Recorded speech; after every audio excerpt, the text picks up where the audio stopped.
Robia bằng cả Apple ID tạm iCloud nghe nghề lươn chắp bản đào cho giật thính tọm tiết châu khang lơ kế tọm tiết cho đàn máu hay cho cái lại lên đầm vậy nâng máu đây đã mua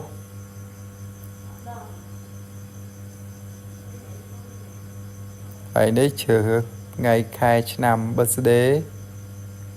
nên đã thưa mấy ơi bà là dự chờ định máu lơ pi đọc một mùi máu hay cho đàn tiết cái lại này dân đã email thay máu như được xe ấy các bạn đấyประกาศ ID ตาม iCloud ថ្មីតែម្ដងទៅសេមកសេថ្មីទាំងអស់កន្លែងហ្នឹងហើយចុចទៅមុខទៀតហើយខាងក្រោមយើងជ្រើសរើស create email មកបង្កើតថ្មីតែនេះយើងដាក់ password អក្សរដំបូងដាក់អក្សរធំតបទៀតអក្សរតូចហើយនឹងលេខធ្វើម៉េចឲ្យបាន8ខ្ទង់ហើយខ្ញុំដាក់អក្សរ S ធំN តូច112233ហើយខាងក្រោមយើងដាក់ឲ្យដូចគ្នាមកនេះទៅសេសមអីសិន I អក្សរធំ N 112233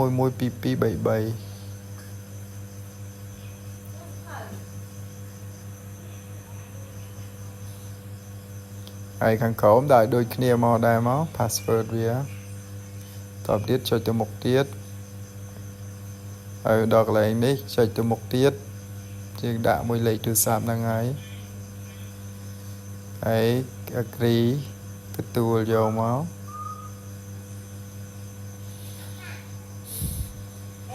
ក៏ហ្នឹងវាកំពុងដើរហើយយើងអាចបង្កើត Apple ID បានហើយ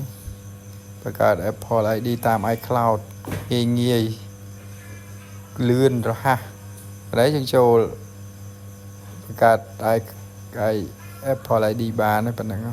ចូលកន្លែង App Store មកយើងដោនអីមួយសាកមើលដោនបានអត់អូខេអំណាចតូចមួយសាកមើល Popstar មួយមើលដាក់ game Popstar មួយមើលដោនសាកមើលហើយដំបូងហ្នឹងពេលដែលយើងដោនវាត្រូវឲ្យយើងវាយ password ឥឡូវចុចដោនមក